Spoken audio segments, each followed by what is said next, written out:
Good morning and welcome to Monday Matins for May 10th. Many of us were raised with the concept that if you want something done right, you have to do it yourself. Now, I'm sure that if you spend any time thinking through this philosophy, you'll be able to find the flaws in it. Like no one person knows how to do everything, two heads are better than one, there's no I in teamwork, and well, I'm sure you can come up with a much longer and more creative list than that. But you get the idea. Yes, there are times when we have to do things ourselves. There are times we have certain expectations in mind and know that it's easier to do it ourselves than to try to explain it to someone else or put them through the torture of trying to live up to our standards. But we also know there are times it's important to delegate, to share responsibilities.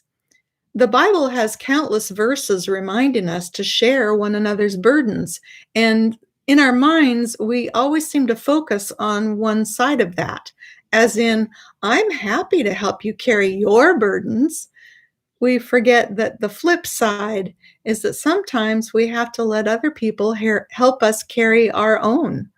We have to let ourselves be vulnerable. We have to be the people who reach out for help as needed.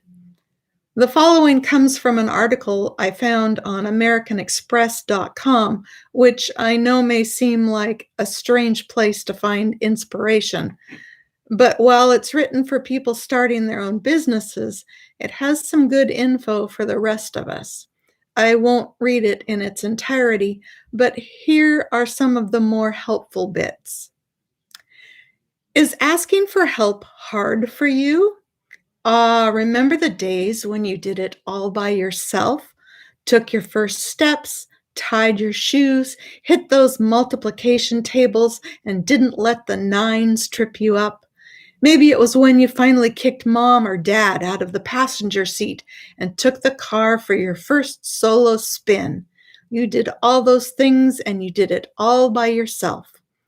As we get older, however, we still want to do it all by ourselves and we remain dead set on going it alone.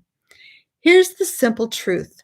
We hate to ask for help because we think it makes us look weak, because we're proud, because along the way our parents and teachers rewarded us for accomplishing amazing things all by ourselves, because we somehow got mixed up in a work culture that implies that asking for help is cheating, all of which is grade A wholesale malarkey. Asking for help is a grown-up's game, one that's been mastered by the world's most successful entrepreneurs. You know who doesn't ask for help?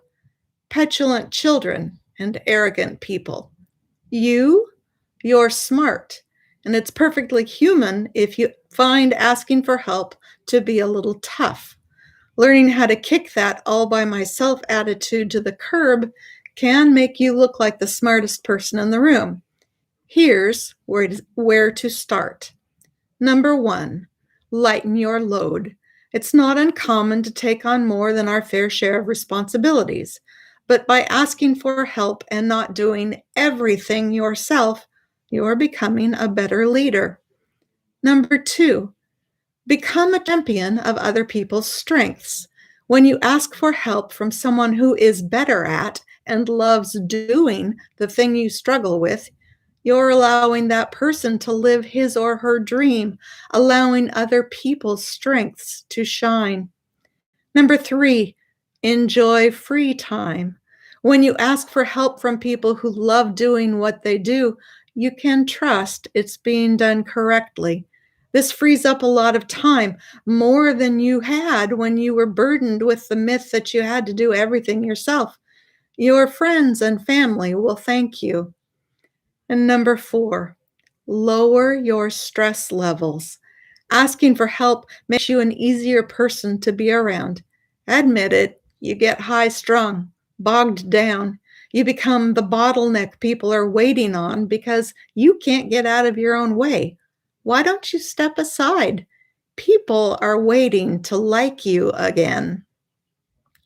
As you begin this week, plan to take some pressure off yourself. Intentionally be good to yourself by taking a good look at what you must do versus what you can take off your plate.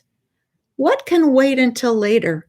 What responsibilities can be shared with others, and what can be ignored forevermore? Have a good week. Bye bye.